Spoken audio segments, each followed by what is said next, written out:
1 Minute Danish Lesson 7. Hi. Hello, it's Karen here, your dansk or Danish teacher, bringing you 1 Minute Danish from the Radiolingua network. Each lesson of 1 Minute Danish teaches you a few words and phrases in 60 seconds or thereabouts. Last lesson you learned to introduce yourself. In Lesson 7, you'll learn how to say it's nice to meet someone. The clock is ticking, so let's get learning. Your 1 minute language lesson starts now. Can you remember how to say, my name is?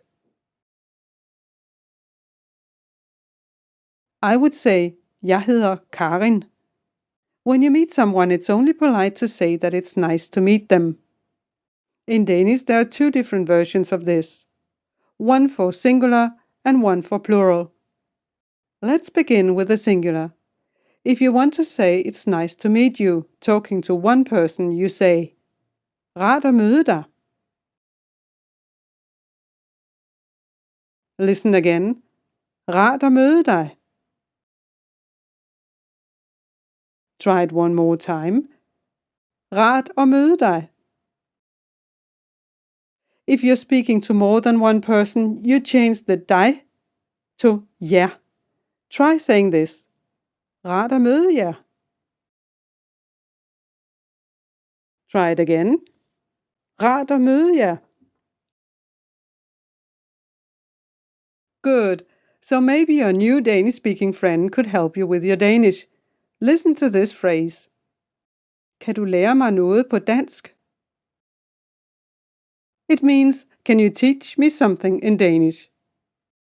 Try saying it after me. I'll say it slowly. Kan du lære mig noget på dansk? One more time. Kan du lære mig noget på dansk?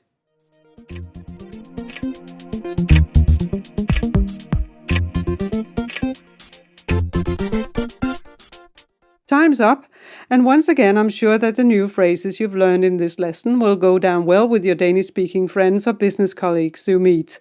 Today's phrases have been quite tricky, so try listen again to this episode.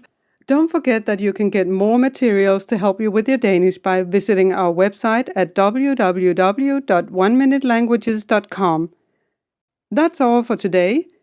Tak skal du have, og farvel.